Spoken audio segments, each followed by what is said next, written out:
Gentiles amigos, bienvenidos a Mirada Profunda, este espacio de periodismo sin compromisos. Aquí hemos señalado de manera puntual que existe la probabilidad de que el presidente de la República, Andrés Manuel López Obrador, llegue a dar un golpe de Estado en caso de que su partido y su candidata presidencial pierdan las elecciones del 2 de junio de este 2024. De manera paradójica, el jefe del Ejecutivo es el que habla ahora de que la oposición, de que el bloque conservador podría dar un golpe de estado técnico. Lo deja así, de manera muy vaga, pero lo señala desde la tribuna de las conferencias mañaneras. Golpe de estado técnico. Sobre el particular conversaremos con el maestro en justicia federal Víctor Manuel Ornelas Carzolio, a quien saludamos con el gusto de siempre. Mi querido Víctor, qué placer. Igualmente, querido Jorge, muchísimas gracias. Muy buenas tardes. Gracias, buenas tardes. ¿La oposición dará un golpe de estado técnico? ¿Tendrá las probabilidades y los recursos para hacerlo? ¿De veras está el mundo al revés, como dice el presidente de la República? No, por supuesto que no, querido Jorge. Y mira, al momento de hacer el cuestionamiento, acotaste la posibilidad de que esto sucediera refiriendo ciertas circunstancias que son indispensables. Estas que tienen que ver con el poder y con la capacidad para poder imponerse.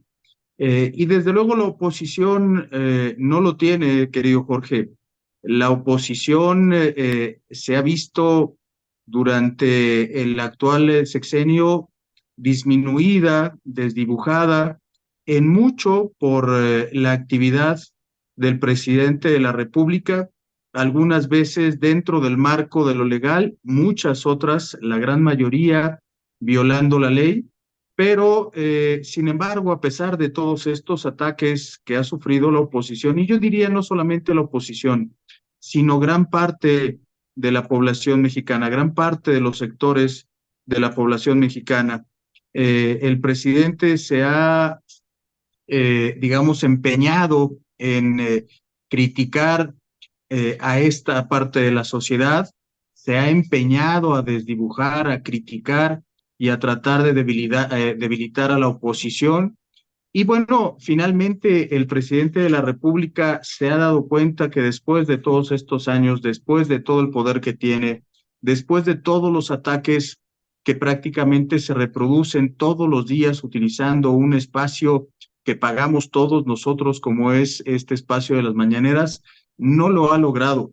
El presidente se siente acorralado no solamente por la disminución, digamos, en las preferencias, particularmente de sus elegidas para ocupar los principales cargos, desde luego el principal, que es la presidencia de la República, y todo esto lo hace, Jorge, tratando de, como decimos algunas personas, curarse en salud.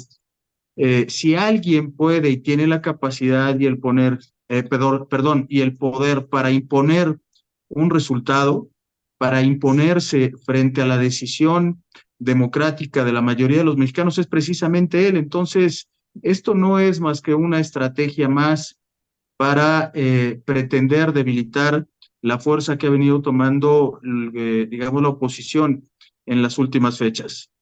Es decir, justificar un golpe de estado precisamente dado por él si las cosas no le salen.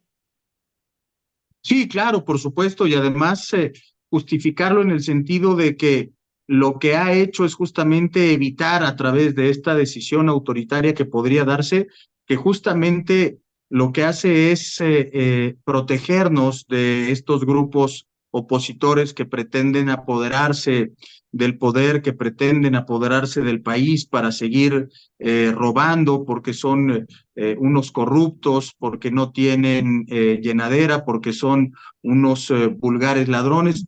El discurso, Jorge, lo hemos venido escuchando desde hace prácticamente más de 18 años. Y el presidente lo que entiende es como necesaria esta estrategia para justamente prever la posibilidad de justificar justamente una decisión autoritaria que tenga que ver con violentar la decisión de la mayoría de los mexicanos que puede darse justamente en este proceso electoral al no ratificar la decisión de que continúen ellos en el poder. Y en tanto, un pesado silencio sobre lo que ha trascendido a los medios, por ejemplo, de los presuntos actos de corrupción en que están inmiscuidos, en los que presuntamente estarían inmiscuidos sus hijos y sus más allegados. Sí, desde luego.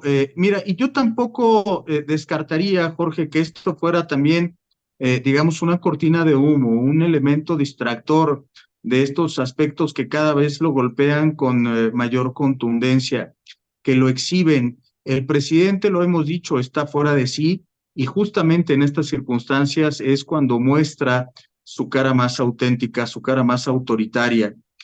Por una parte, tiene que hacer frente a los diversos señalamientos de diversos organismos internacionales y nacionales que lo vinculan abiertamente con el crimen organizado. Por otra parte, tiene que hacer frente a estos reportajes que no se quedan solamente en eso, querido Jorge, sino que además están documentados los contratos a través de los cuales se les otorga la posibilidad de que sus más allegados se vuelvan multimillonarios con obras públicas, están ahí, existen, no es un invento, no es un montaje, no es una llamada telefónica, no es un audio, no, los contratos están, existen, y esto, querido Jorge, lo deja muy mal parado. Y además le sumamos justamente el hecho de que sus candidatos terminan por o no terminan por despuntar y por el contrario, pues esto lo tiene prácticamente fuera de sí, muy desacomodado, y él también tiene esta capacidad de ir preparando justamente esto que nosotros podríamos definir como un golpe técnico de Estado para justificarlo frente a la mayoría de los mexicanos, haciéndonos creer que es justamente en defensa de la democracia, siendo absolutamente todo lo contrario, pero lo hemos visto en los últimos años, querido Jorge, la realidad lo rebasa y lo exhibe. Y en tanto, su candidata presidencial ya lo respalda y habla también del golpe de Estado técnico. Pareciera que su candidata presidencial y su candidata a jefa de gobierno de la Ciudad de México carecieran de criterio propio y simplemente repitieran el discurso presidencial. Querido Víctor, como siempre, muchísimas gracias. Un abrazo afectuoso, querido Jorge, a ti y desde luego a todos nuestros amigos. Correspondido, gracias. El maestro en justicia federal Víctor Manuel Ornelas Carzolio. Agradecemos mucho a la doctora Laura Flores Reyes, doctora en administración pública, el haber concebido y hecho posible esta serie de entrevistas con el maestro Ornelas Carzolio, y le agradecemos sobre todo a usted, porque como siempre decimos, nos ve, nos oye y participa. Si puede y considera que el video lo merece, compártalo. Y si también considera que merece el que reciba un me gusta, un like de parte suya, déselo, dénnoslo, por favor. Hasta muy pronto.